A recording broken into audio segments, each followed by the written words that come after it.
कहते हैं कि नया जोश और नया जुनून ही फिजाओं में बहार ला सकता है। लोकतंत्र के लिए भी वो बहुत जरूरी है।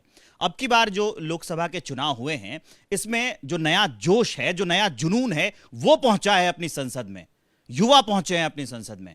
उन्हीं में से एक समस्तीपुर से सांसद अब 26 की हो गई हैं। जब ये चुनाव लड़ रही थी तब 25 की थी। सांभवी चौधरी मेरे साथ हैं। स्वागत है आपका एबीपी न्यूज पर। बहुत बहुत धन्यवाद आपका। बहुत बहुत धन्यवाद एबीपी का, पूरी यूनिट का, पूरी टीम का। युवा क्या उम्मीद रखे आपसे? देखिए, हमने बार बार कहा है कि नारी शक्ति और युवा शक्ति का प्रतिनिधित्व करने जा रहे हैं हम सदन में। तो हम मानते हैं कि युवाओं का एक बुलंदी से आवाज़ बनेंगे। युवाओं, जैसे बिहार में एक बर्निंग इशू है, युवा लगातार रोज़गार की मांग कर रहे हैं, युवा लगातार नई अपॉर्चुनिटीज़ की बात कर रहे हैं। तो हम मानते हैं कि एक युवा शक्ति होने के नाते ये सारी आवाज़ें हम सदन तक बुलंदी से लेके जाएंगे। और एक कहते हैं ना कि युवा नेता होने के नाते एक अवेलेबिलिटी और रिस्पॉन्स भी ज़रूरी है। युवा बहुत ज़रूरी है। जीतने के बाद बस लोग कहते हैं, बस लोगों तक पहुंचते नहीं हैं, वो लोग उन तक नहीं पहुंच पाते हैं, सिर्फ वो संसद पहुंच जाते हैं। नहीं, ऐसा मेरे केस में बिल्कुल भी नहीं है, क्योंकि आप देख सकते हैं लगातार, आप भी इसके एक गवाह हो सकते हैं। लगातार हम क्षेत्र के हर कॉल को रिस्पॉन्ड करते हैं, हर टेक्स्ट मैसेज को हम रिस्पॉन्ड करते हैं। और स्पेशली इमरजेंसी केसेस अगर हों, हॉस्पिटल का केस हो, कोई बीमारी का केस हो, वो सबको हम लगातार डील करते हैं। और जब हम सदन में भी रहते हैं तो जब बाहर निकलते हैं तो सबसे पहले इमरजेंसी केसेस को हम देखते हैं। उसके अलावा लगातार लोगों से मिलते हैं, वो कहीं से भी हों, बिहार में भी अलग अलग, ज़रूरी नहीं है कि वो सिर्फ समस्तीपुर से मिल रहे हों, किसी भी क्षेत्र से हों, वो हमसे अगर मिलना चाहते हैं तो हम बिल्कुल उनसे मुलाकात करते हैं। और अपना फ़ोन हम खुद उठाते हैं, मतलब हमारा पीए फ़ोन नहीं उठाते। जिनके पास उनका नंबर होता है वो उनको कॉल। यही एक जो सोच नई है, नए लोग जो आ रहे हैं, तो शायद पूरे भारत के जो वोटर्स हैं वो इस तरीके के नए सांसदों से उम्मीद कर सकते हैं। बिल्कुल, और करना भी चाहिए, क्योंकि वो अगर जन नेता हैं तो वो धोखा नहीं देंगे, वो वास्तविक जन नेता हैं। हमको लगता है कि बिल्कुल ऐसा होना भी चाहिए, क्योंकि जब हम एक चीज़ लगातार हमेशा कहते हैं कि जब हम अपने क्षेत्र में गए थे तो हम एक आम इंसान के तौर पे गए थे, जब हम अपने क्षेत्र से बाहर निकले तब हम वहाँ से सांसद बन के निकले। तो ये जो प्रिविलेज है, ये जो अवसर है, और ये जो कह सकते हैं कि ये पूरा जीत है, वो सिर्फ मेरा अकेले नहीं, पूरे क्षेत्र का जीत है। ये सारे नेता कहते हैं, पर फिर वो पता नहीं क्यों क्षेत्र से टच खो देते हैं या उनसे बात नहीं करते। मुझे लगता है कि आप जैसी युवा जो संसद में पहुंच रही हैं और ऐसी बातें कर रही हैं, अगर ये धरातल पर चीजें उतरे तो उन लोगों को भी सीख मिलेगी। अब सीख की बात हो गई, और एक और बात उस पे अंदर मैं अंडरलाइन करना चाहूँगा। आपने जो युवाओं की बात की, रोजगार की, तो मतलब बिहार में क्या है कि फैक्ट्रीज, इंडस्ट्रीज बहुत कम है, तो पलायन सबसे ज़्यादा होता है। तो वहाँ के युवा इस बात की उम्मीद रखें कि रोजगार की बात अब संसद में गूंजेगी, बिहार के रोजगार की बात अब संसद में गूंजेगी। बिल्कुल गूंजेगी। और मतलब अभी शिक्षा विभाग में बहाली हुई थी, अब स्वास्थ्य विभाग में भी वहाँ पे बिहार सरकार बहाली करेगी। उसके अलावा हम ये मानते हैं कि जो इन्वेस्टमेंट होता है और जब कंपनीज आती हैं तो नेचुरल है, जॉब अपॉर्चुनिटीज़ बढ़ जाता है। तो हमने पहले भी, आप अगर मेरा कोई इंटरव्यू देखेंगे उसमें हमने कहा है कि हम समस्तीपुर में इन्वेस्टमेंट लाना चाहते हैं। वहाँ पे नए तरीके से एग्रीकल्चरल बेस्ड इकोनॉमी है, वहाँ पे किसान प्रधान क्षेत्र है हमारा, वहाँ पे बहुत सारे किसान हैं। तो एक नई सोच के साथ हम एक एग्रीकल्चर टेक्नोलॉजी इंडस्ट्री वहाँ पे करना चाहते हैं, टेक्नोलॉजी को एग्रीकल्चर से मिलाना चाहते हैं, और वहाँ पे एक वैसा इंडस्ट्री खोलना चाहते हैं जो ऑलरेडी उस फील्ड में काम करें, उस इकोनॉमी में जो है वो प्रोग्रेस करें, उनका आर्थिक विकास हो, तभी उनका सामाजिक विकास होगा। शांभवी, ये तो आप क्या करने वाली हैं आपने बहुत अच्छे से समझा दो। अब जरा आपकी प्रोफाइल पर आते हैं। अशोक चौधरी की बेटी होने का कितना फ़ायदा मिला इन चुनाव में?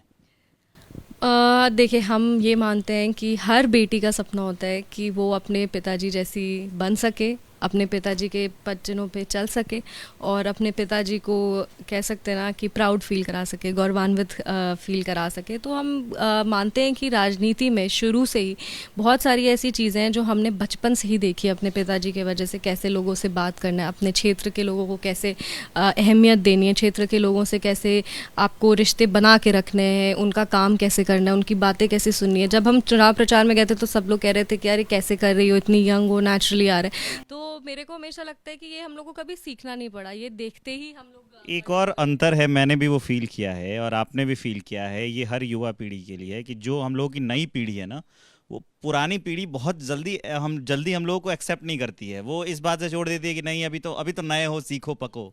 हाँ, ऐसा होता है। इसका कितना आपको अभी सामना करना पड़ा? चुनाव प्रचार के दौरान मेरे को लगता है थोड़ा रेजर्वेशंस हुआ था, जो और मतलब अनुभवी लोग थे उन लोगों में कि पता नहीं बच्ची है कितना कर पाएगी नहीं कर पाएगी। बट चुनाव प्रचार के दौरान जिस तरह से हमने अपना कैंपेनिंग किया, जिस तरह से हमने सभा को संबोधित किया, जिस तरह से लोगों से हम मिलते थे, जिस तरह से हमने उन तक अपना विजन अपना आइडियोलॉजी मतलब शेयर किया, और जिस तरह से क्षेत्र के लोगों से एक दिल से दिल का रिश्ता, जैसे हम जब चुनाव बहुत ऑब्वियस है कि आप क्षेत्र के लोगों से कनेक्ट हुई तभी जीती और इतने वोटों से जीती। इसके अलावा एक और सवाल मेरे मन में था कि अशोक चौधरी जी जेडीयू से हैं, राइट? आप एलएनजेपी में क्यों चली गई? जेडीयू से ले लेती टिकट। नहीं, हमको ये लगता है कि एक युवा होने के नाते बहुत नेचुरल है कि आप युवा नेतृत्व पे भरोसा दिखाते हैं, युवा नेतृत्व पे आप यकीन जताते हैं। जेडीयू ज्यादा गठबंधन तो वही है ना एनडीए का। एनडीए की सबसे युवा सांसद आप हैं, आपके नाम पे रिकॉर्ड है एनडीए की सबसे युवा सांसद होने का आपकी बार के, तो वहीं से आप ले लेती जेडीयू से टिकट। वो भी तो हिस्सा है गठबंधन का।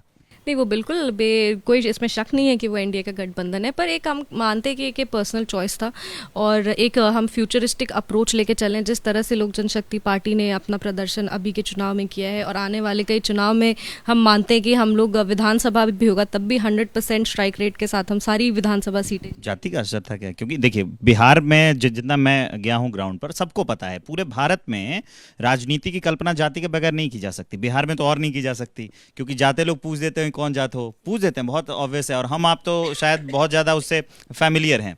तो जातिगत समीकरण वहाँ के, या फिर आप जो हैं आप आती हैं दलित समाज से, तो इसका भी असर था क्या कि मतलब नहीं ये है तो चलो इसको वो टिकट देते हैं एलएनजेपी से, आर से? नहीं नहीं, ऐसा कुछ भी नहीं था हमारा। आप पहले का भी आप अगर आप फेसबुक स्क्रॉल करिएगा तो आप पहले की तस्वीरें भी देखिएगा। हमारे पार्टी के राष्ट्रीय अध्यक्ष श्री चिराग पासवान जी से लगातार हमारी मुलाकातें होती रहती थी, हम उनसे बात करते रहते थे। उनका जो आइडियाज़ था, जो विजन्स था, वो हमें पसंद आया और हमने सोचा कि नहीं, अगर युवा होकर राजनीति करना है तो ऐसी पार्टी के साथ रहने में भलाई है जो युवाओं को आवाज़ दे, युवाओं को बल दे। और आप देख सकते हैं, आप ही खुद बताइए कि बिहार प्रदेश में ऐसे कितने हैं, सब कहते हैं कि हम युवा के नेता हैं, पर युवाओं को मौका कितने लोग देते हैं? ये जो एक्सपेरिमेंट है और ये जो भरोसा जताया गया है युवा नेतृत्व पे, जो युवाओं पे जो भरोसा दिखाया गया, जो यकीन दिखाया गया, वो कोई और पार्टी नहीं कर सकती है। पापा ने मदद की टिकट मिलने में, टिकट दिलवाने में? नहीं नहीं, बिल्कुल भी नहीं। वो एक इंडिपेंडेंट प्रोसेस था। मेरे पति सायन कुणाल लगातार हमारे बड़े भैया पार्टी के राष्ट्रीय अध्यक्ष श्री चिराग पासवान जी से बातचीत कर रहे थे और जब चुनाव की घोषणा हुई तब हमने बोला। अब आपने कुणाल जी का जिक्र कर दिया तो एक सवाल मुझे इस पे भी बनता है। आजकल बड़ी हवा चल रही है कि खुद दलित हैं, सवर्ण से शादी की, तो ये कैसे जातिगत जो खाई है बिहार में कैसे पाटेंगी आप? मतलब शादी आपकी हुई वो सवर्ण में, तो ससुराल पक्ष आपका उधर का हो गया, तो आप लगता है कि ससुराल उधर है तो जो जातिगत खाई है बिहार में, तो उसको आप ऊपर उठा के ले आएंगी, बराबर कर पाएंगी, और कैसे करेंगी? देखिए, हम प्रयास तो लगातार करेंगे। हमने बार बार कहा है कि हम समाज के उस वर्ग से आते जो अभी तक मुख्य धारा से नहीं जुड़ पाए हैं, तो उनसे उनका आवाज़ बन के उनको मुख्य धारा से जोड़ने का पूरा प्रयास करना है। वो मेरा सोशल आइडेंटिटी है। और जहाँ तक रही बात, हमने सवर्ण से शादी की है, एक भूमियार फैमिली में शादी की है, तो एक चीज़ हम लगातार कहते कि हमने इंसान देख के शादी किया। ये लव मैरिज था, हमें इंसान अच्छा लगा। और जिस तरह से उनके पिताजी आचार्य किशोर कुणाल जी जन सेवा और मानव सेवा का उदाहरण है, वो बिहार में उनका उदाहरण दिया जाता है। और वो ना जात पूछे ना धर्म पूछे, वो लोगों की निरंतर सेवा करते रहते हैं।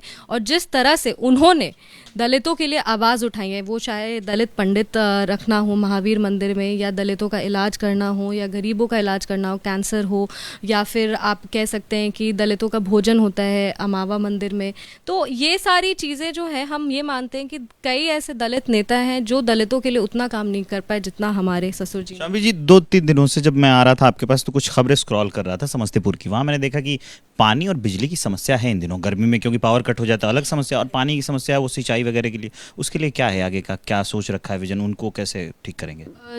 पावर ग्रिड्स इंस्टॉल हो रहे हैं। हमने वहाँ पे जा कर के जो सेक्रेटरी सर हैं उनसे मुलाकात भी की है, और पावर ग्रिड लग भी रहा है, पावर ग्रिड लग जाएगा अभी 1-2 महीने में। इसके अलावा लगातार, आप मानिएगा नहीं, पर अगर मेरे को कहीं से फ़ोन आता है कि यहाँ का ट्रांसफार्मर उड़ गया है, तो तुरंत बिजली विभाग को कॉल करके ट्रांसफार्मर फिक्स कराया जाता है। कल ही रात का केस है।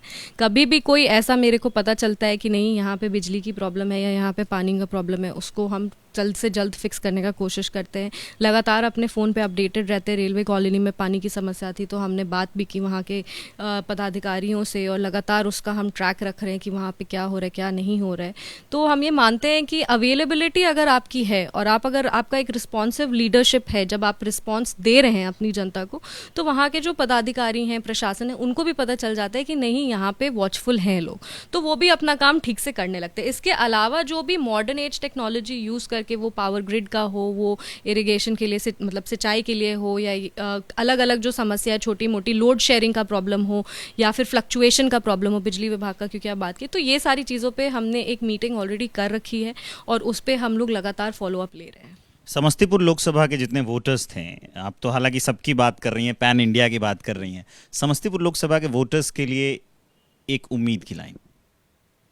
जब हम चुनाव प्रचार करना शुरू किए थे समस्तीपुर में, तो हमने उनसे कहा था कि आप हमें एक सांसद के रूप में या एक प्रत्याशी के रूप में देख रहे हैं, पर हम यहाँ सिर्फ एक सांसद नहीं, एक बेटी बनने के लिए आए हैं। और आज हम पूरे यकीन के साथ कह सकते हैं कि समस्तीपुर ने हमें अपनी बेटी चुनी है, और हम समस्तीपुर को यही बोलेंगे, समस्तीपुर की जितनी भी जनता भी एबीपी देख रही है, कि आपकी बेटी आपको निराश नहीं करेगी।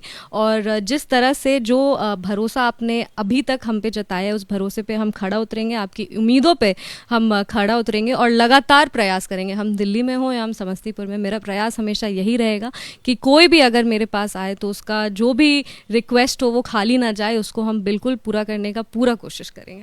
तो मैं भी ये उम्मीद करता हूं इस युवा सांसद से कि ये युवा देश भारत के उम्मीदों पर बिल्कुल खरे उतरें और युवा देश आने वाले दिनों में भी कुछ करें। एबीपी न्यूज के लिए मैं विवेक श्रीवास्तव हूं और मेरे साथ एनडीए की ओर से, मतलब जो गठबंधन चल रहा था, लोक जनशक्ति पार्टी रामविलास की सांसद शांभवी चौधरी हैं समस्तीपुर से।